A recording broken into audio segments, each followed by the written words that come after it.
Harungwoti walks in silence along a lonely trail, a trail that her sister Kokyangwoti led the Hopi Sinam on their journey to Masau's home, where a covenant was made between the great deity Masau and the children of the people.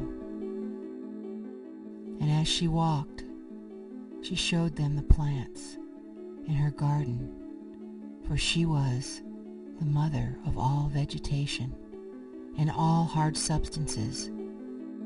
Every religious way of life for us starts with water. Water is so sacred to us. It is who we are. We are made of water. All living beings need water.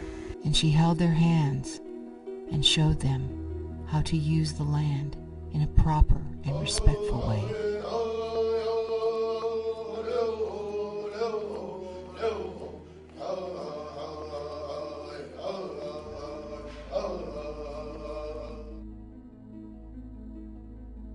We used to play with water. We'd have to haul our own water to the springs, and we would play with it. And one day my grandfather yelled at us not to be playing with water. He would tell us that if we're not careful with our water resources, we're going to have to pay like $50 just to drink a cup of water. 97% of water on Earth is salted water, ocean, sea. That only 3% is fresh water. And of that 3%, 2/3 is in the form of ice. This is a fact. Yet we continue to waste and abuse water. When the Hopis first got here, they had a gourd, and many of the clans, when they came and migrated into this desert, this arid desert, they had powers where if they put their gourd down, they could dig a spring, and a spring would appear. And I think that there's always been that connection. You know, there's even with the Navajos, they have a water clan, and the Hopis have clan people that take care of the water. And prayers are always made to the water. If we don't have water, we don't have life. The Hopi people made a mistake in 1966. We broke a covenant. The covenant was to treat water as sacred energy. In 1966, the Hopi Tribal Council, without fully understanding what they were getting themselves into, and under tremendous political pressure from the Arizona politicians, the Arizona business community, the energy conglomerates, the United States government, under tremendous pressure, signed an agreement with world's largest mining company, Peabody Coal, to mine 300 million tons of coal in Black Mesa, and to transport this amount of coal using pristine water from the middle of the desert. I don't think Hopis really had a choice at that time. Even if the Hopis had said no, it would have still happened. A gentleman by the name of Vernon Messiasva, you know, we became acquainted, and we used to talk for hours talking about what the Peabody mining has done to the Hopi people. I'm one of the water carriers, and we have to go down to the springs, and it's a very important element for our religious purposes. Really hurts me when we go down to get water below the mesas where the springs, some of the springs are. When you get down there and you don't see the water high up as it used to be, you automatically think about the people throughout in this whole earth. Because whatever you're doing is for all mankind. It makes it very difficult for us to carry our part of our religious way of life for everybody when other interferences like Peabody is draining our water resources. And for years our traditional people, Hopi people, have been trying to stop the mining. And they don't want to listen to anybody. Hopi has been here, mark this, the earth, the universe, 4 times. Not for ourselves, but for the one who is the owner of this. The third world, was destroyed because of technology, greed.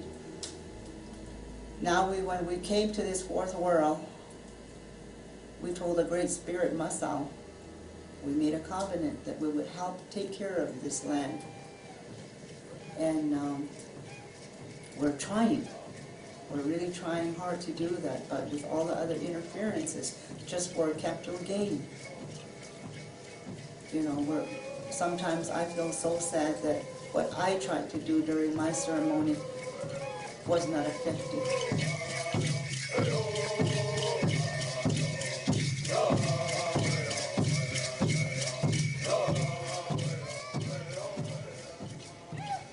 The Hopi people have their own understanding of how hydrology works.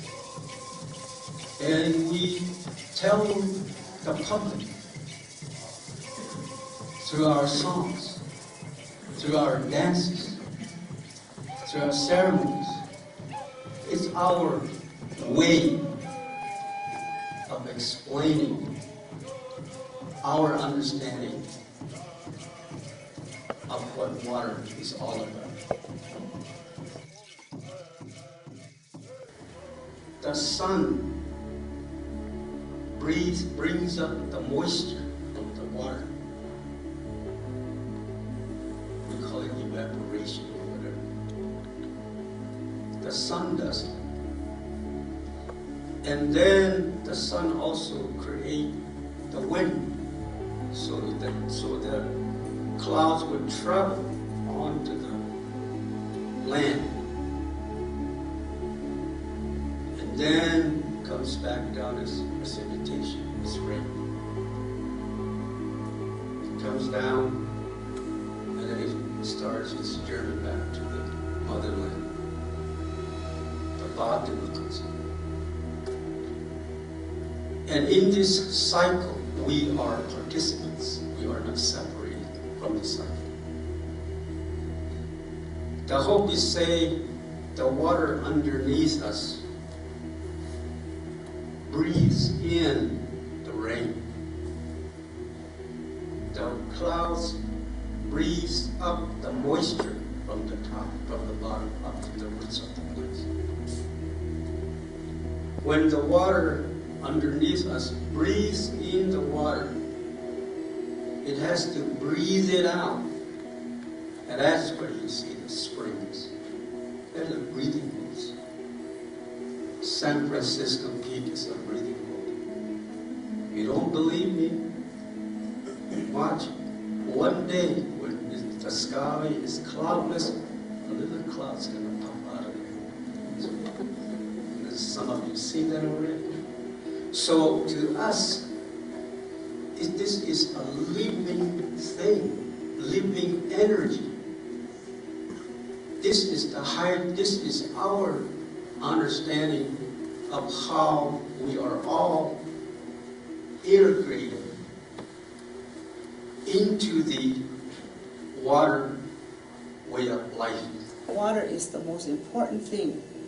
We were conceived in water. Everybody was conceived in water.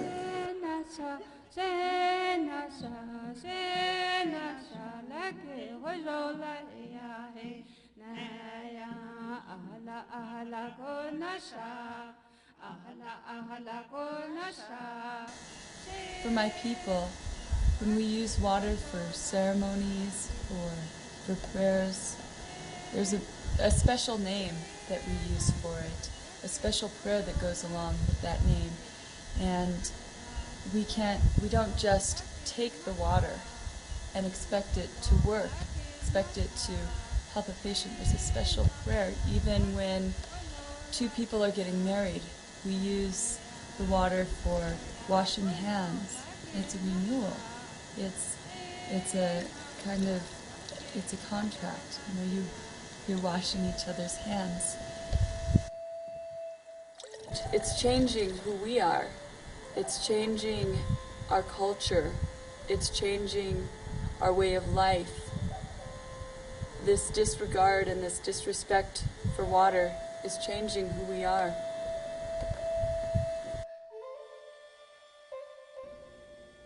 $3.3 million gallons of pristine potable drinking water is pumped daily from this confined aquifer. That's 1.3 billion gallons a year, and since 1970, 40 billion gallons pumped from the pristine and most significant water source in the region.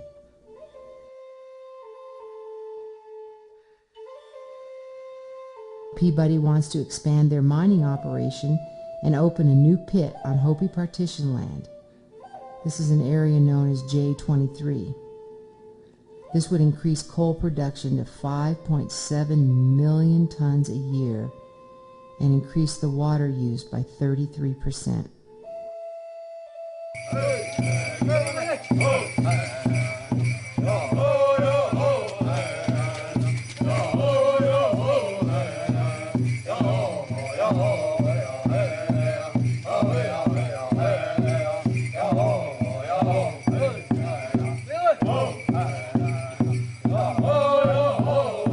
So in the middle of a desert, on sacred ground, Peabody operates the only coal slurry pipeline of its kind left in the United States.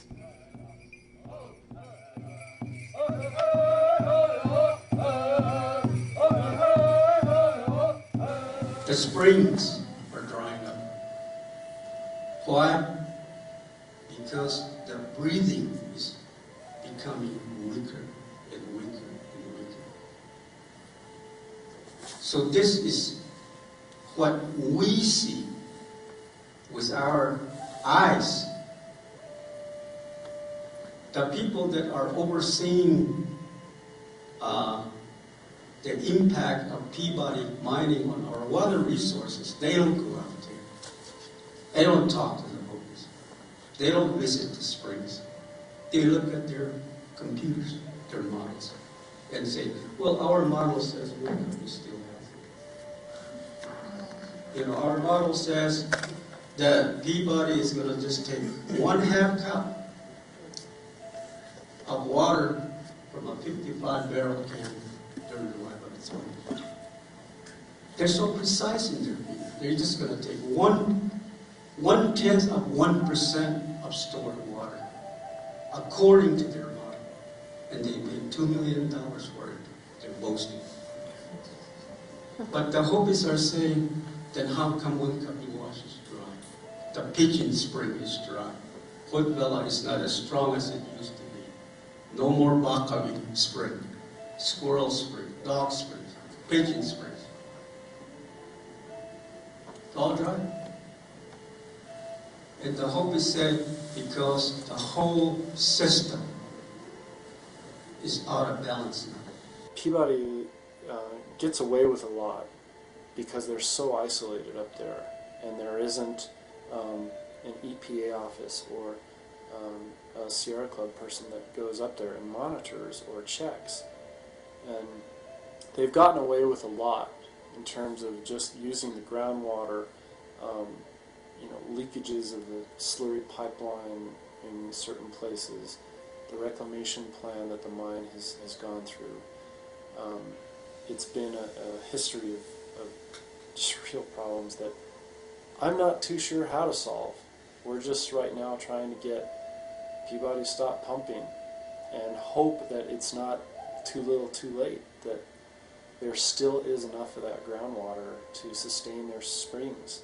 You know, you come out to Hopi, I see old pictures, you know, in libraries and magazines, how it used to be. You come out there today now, it's not even near anything like that anymore. You know, it's really sad. We talked to an elderly Dene man, and he said that you could just dig your foot into the ground and the water will start coming out. Now you've got to dig like so many feet into the earth to get that same flow of water, but it's not as much as it used to be. Peabody people have said we're only taking a minute portion of your water. We hope that that's true, but that does not excuse a mining company from pumping 3.3 million gallons a day from the middle of a desert to transport food. It doesn't justify it. It simply is immoral, unethical. We're basically having to repair the sins of our grandparents and parents, and it's a very complex problem. They're seeing it in their villages that they're drying up. What's going to last longer, the water or your money?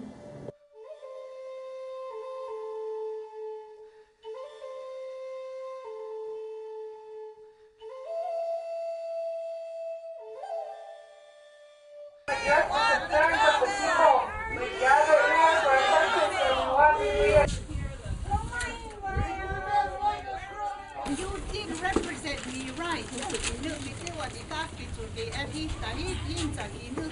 How much is the water really selling? How much are you selling the water for? I don't have the details. What I can tell you, I don't understand how you can stand there as leaders of our people and continue to sell our water and allow it to happen when our people have only known the value of money for less than 100 years, and our people have lived off of this water and lived off of the land for thousands of years. That's why we're here, and I don't understand that, how you can continue to tell us that we need money, and that's why we're selling our water, and soon our water is going to be gone. We've been traveling to the different springs around here.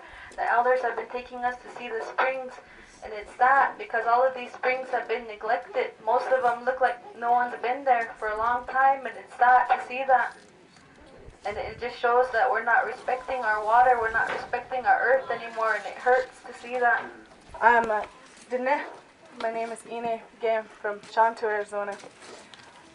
And I'm here standing with other Dene people, standing with our brothers and sisters, Hopi people in the Black Mesa Water Coalition.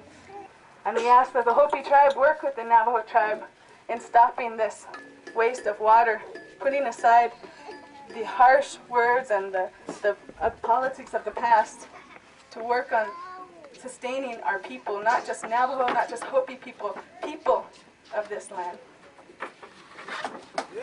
Yeah. Wayne, can you guys please listen? To stop Peabody from using our water, that's all we want.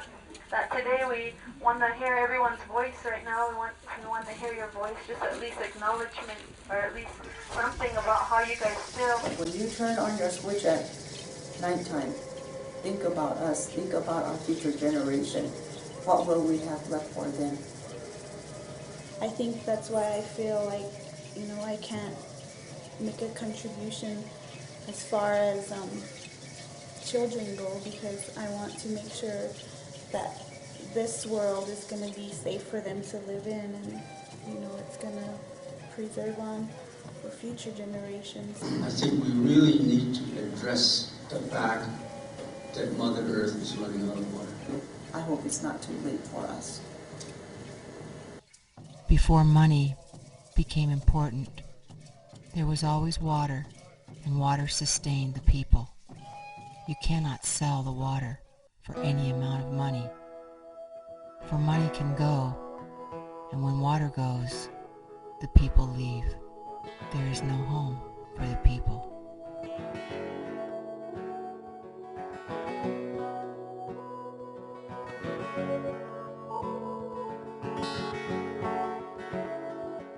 Did you ever hold your eyes in your hands and just cry, cry, cry? 'Cause you just could not believe all the sorrow that you saw in this world. For all its wild, kooky genius, things you can even get yourself behind. There's a threaded ball of mystery you will all your life be tempted to unwind. And it's a wild, crazy life. Good luck out there.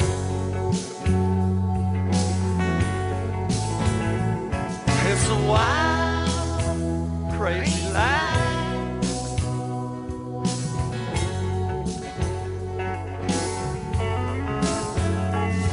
In the cradle, we don't ever get to choose the messages we'll hear. And then when we're older, we're lucky if any particle of truth still ring clear.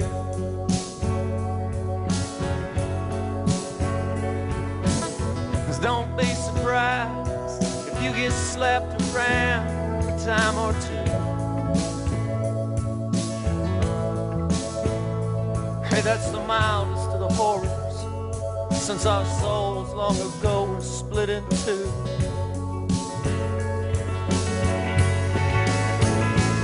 And it's a wild, crazy life.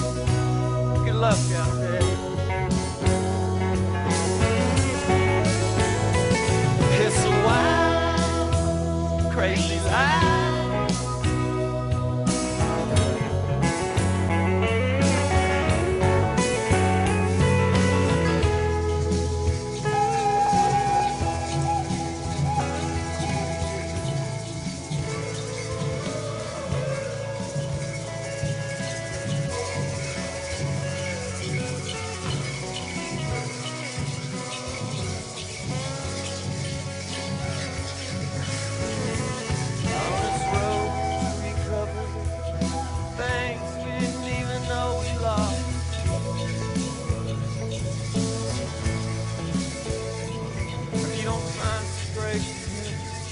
And then you just wind up arrested.